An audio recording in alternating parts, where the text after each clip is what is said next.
No Legião das Ideias, quem manda a real sobre pena de morte? Vamos conferir. Que é coisa assim, só quem tem o modelo de polícia do Brasil é o Brasil e Guiné-Bissau, né? Então, assim, a gente tá um pouquinho atrasado em relação ao mundo desenvolvido e ao mundo em desenvolvimento. Em relação a endurecimento de legislação penal, né? Inclusive eu venho propondo, né? Eu sei que é um pouco megalomaníaco, admito, mas um plebiscito para a gente discutir uma nova constituinte e que trate também da opinião da população sobre pena de morte e prisão perpétua. Saiu um estudo excelente, né, de um doutor em economia, especialista em economia do crime, que é o Pérez Chiquida, mostrando que 80% dos presos por crime contra patrimônio não cometeriam crime se houvesse pena de morte ou se houvesse prisão perpétua, né? E 88% não cometeriam se tivesse pena de morte, prisão perpétua e se a pena fosse aplicada integralmente, né? Ou seja, se não tivesse progressão de regime e nem remissão de pena por qualquer motivo que seja. E aí, falando de remissão de pena, ainda vem o governo e lança, para atender ao estado de coisas inconstitucional do Supremo nos presídios, o plano pena justa, né? E aí você tem a remissão de pena, a diminuição dos dias que o criminoso precisa cumprir na cadeia, sem que ele estude, sem que ele trabalhe, só porque o governo não ofereceu oportunidades para ele estudar ou para ele trabalhar, né? Então, assim, vem o ministro Lewandowski e ainda diz que o judiciário solta porque a polícia prende mal, mas a polícia prende porque ela é obrigada, é flagrante. Se o policial não prende, ele tá prevaricando, ele vai fazer o quê?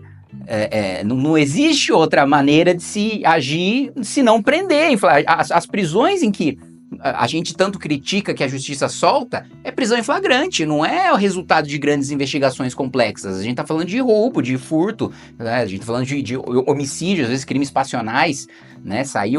Teve a decisão aí essa semana, acho que foi o segundo juizado ali do júri no Ceará, né, de 3 pessoas que decapitaram, né, uma pessoa, e que aí o juiz disse que, olha, não existe um elemento contemporâneo aqui que comprove risco à ordem pública, né? Inclusive, nós aprovamos na Câmara dos Deputados um projeto de minha autoria no ano passado que prevê a prisão preventiva obrigatória para quem comete crime hediondo, assalto ou é membro de facção criminosa ou de milícia, né? E está faltando ser aprovado pelo Senado. Mas aí, no sentido contrário, vem o governo e apresenta a tal da PEC da segurança, que, primeiro, tem um monte de coisa inútil, que é basicamente você colocar na Constituição o que está em lei infraconstitucional.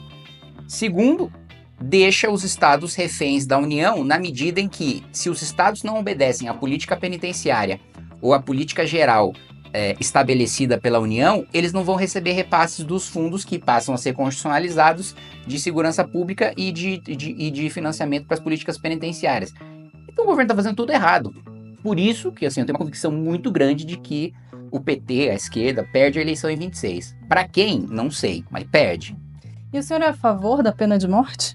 Eu sou. Eu já fui contra, por acreditar que seria um poder muito grande para se dar ao Estado. Mas hoje eu tenho uma opinião diferente por 2 razões. Primeiro, porque hoje a pena de morte existe para vítima, né? Primeiro porque hoje a gente vive num estado de guerra civil de 40 mil homicídios ao ano, né? Se a gente soma toda a Europa, o Canadá e a Rússia, não dá o número de homicídios em absoluto que a gente tem no Brasil. Todos os países da Europa, a Rússia e o Canadá. Assim, a gente está comparando o quê? 600 milhões de habitantes com 220 e nós temos mais homicídios do que eles. Então, assim, já existe uma pena de morte, só que ela é aplicada pelo Tribunal do Crime. O que, digamos assim, mitigou essa minha preocupação em relação a decisões arbitrárias ou erradas do judiciário na pena de morte? A gente pode adotar o mesmo sistema que a gente adota hoje para homicídio, para crime doloso contra a vida, que é júri. Funciona muito bem. Para os homicídios que ocorrem no Brasil, funciona bem nos Estados Unidos e pode ser estendido para todo e qualquer crime que a gente preveja a pena de morte ou a prisão perpétua. Mas o senhor acha que é possível fazer esse debate no Congresso atualmente e avançar e eventualmente o Brasil chegar a ter uma pena de morte, ou é um debate um pouco interditado nesse momento? Não, eu acho sim. Eu estou coletando assinaturas, eu preciso de 171 para convocar o plebiscito. Eu acredito que se a população brasileira for consultada sobre esses 2 assuntos, como eu estou propondo, eu chutaria que 80% seria a favor de prisão perpétua e pena de morte. Tendo esse peso popular, eu acho que aí sim nós teríamos clima para discutir a convocação, não é esse Congresso, né? Mesmo porque esse Congresso já foi eleito e não foi eleito para isso. Mas seria um outro Congresso eleito para discutir uma nova Constituinte. Né? Uma dúvida, o senhor está propondo um plebiscito para a pena de morte antes de uma nova Constituinte? Não, é impossível, né? Sim, é isso que eu queria entender. Isso, não, é cláusula, qualquer pena de... É cláusula pétrea. Isso, qualquer pena de caráter perpétuo é proibido por cláusula pétrea. É justamente isso. É consultar a população sobre uma nova Constituinte, se ela é a favor ou contra uma nova Constituinte, se no âmbito da discussão dessa nova Constituinte ela seria a favor da pena de morte e se no âmbito da discussão dessa nova Constituinte ela seria a favor de prisão perpétua. Essas são as 3 perguntas. Sim, mas a pergunta ela é feita antes da Constituinte. Isso também não infringe a cláusula pétrea? Então, consultar a opinião da população sobre uma Constituinte, eu acho que primeiro, o poder constituinte originário ele é absoluto, né? Não, desculpa, eu acho que eu não fui claro. Não sobre a Constituinte, mas, se eu bem entendi, a pergunta sobre a pena de morte virá na mesma consulta sobre a Constituinte. Isso. Que não vai ter sido ainda respondida, a gente não sabe se haverá ou não uma Constituinte, e aí já se pergunta se haverá ou não pena de morte. Funcionaria isso juridicamente? A meu ver, não tem problema nenhum, porque a gente não está estabelecendo a pena. O que a Constituição determina é que não pode haver a pena. Agora, não que nós não podemos fazer plebiscitos para saber a opinião da população sobre, né?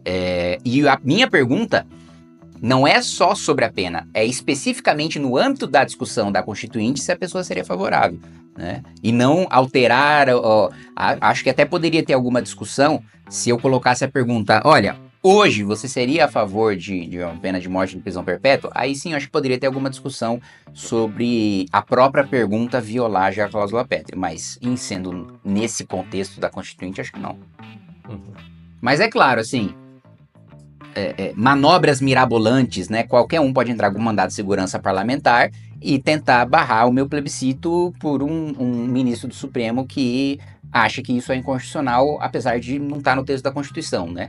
Não vai ser nenhuma grande novidade pra gente ver o ministro do Supremo declarar algo inconstitucional sem ter base constitucional para isso.